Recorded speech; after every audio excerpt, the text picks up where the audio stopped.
जो हमारे पहले का जो बजट होता था वो एक सूटकेस में लाया जाता था, लेकिन with the help of a modern technology अभी का जो बजट है टैबलेट के द्वारा प्रेजेंट किया गया। और जो हम बजट बजट बोल रहे हैं वो हमारे कॉन्स्टिट्यूशन यानी कि हमारे संविधान में द बजट वर्ड गिवन ही नहीं है, उसको बोला जाता है एनुअल फाइनेंशियल स्टेटमेंट, जो हमारे संविधान में लीगली मेंशन है। अब मैं बताऊंगा कि बजट की क्या अहमियत है।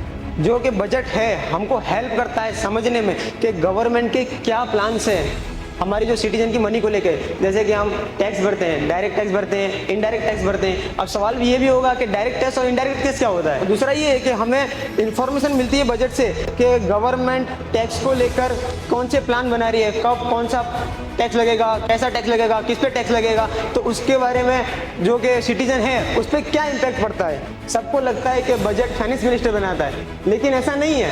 बजट जो है वो फाइनेंस मिनिस्टर नहीं बनाता है, जो एक डिवीजन है डिपार्टमेंट ऑफ इकोनॉमिक अफेयर्स वो बजट बनाता है। वो एक फाइनेंस मिनिस्ट्री का नोडल बॉडी है। इस बार टारगेट रखा है 1 करोड़ नेचुरल फार्मिंग पर्सन के लिए, यानी हमारे देश के 1 करोड़ फार्मर्स वो नेचुरल फार्मिंग की तरफ मूव ऑन हो गए, यानी फर्टिलाइजर्स और एनी मेडिसिन वगैरह का यूज करे बिना नेचुरल फार्मिंग की ग्रोथ करेगी हमारे देश के अंदर। ये एक अच्छी बात बताई गई है क्योंकि उससे हाइजीनिक और बेहतरीन फूड बहुत ही ज्यादा क्रॉप्स में इंक्रीज होगा। इंडियन गवर्नमेंट कितना एक्सपेंस करती है?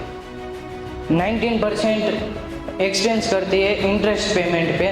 जो हम लोन लेते हैं 27%, उन पर ये इंटरेस्ट पे करती है 19% करते हैं। रेवेन्यू रिसिप्ट का मतलब क्या होता है? जो पैसा टैक्स के जरिए आता है उसे रेवेन्यू रिसिप्ट बोलते हैं। और कैपिटल रिसिप्ट क्या होता है? कैपिटल रिसिप्ट जैसे अपनी जो गवर्नमेंट है, गवर्नमेंट जो बड़ी बड़ी कंपनीज में इन्वेस्ट करती है, जो पैसा आता है उसे हम बोलते हैं कैपिटल रिसिप्ट। सबसे पहले तो स्कीम जो दी है उसके अंदर जो है वो एक प्रायोरिटी फॉर विकसित भारत, इसके अंदर 9 स्कीम है। कितनी है? 9।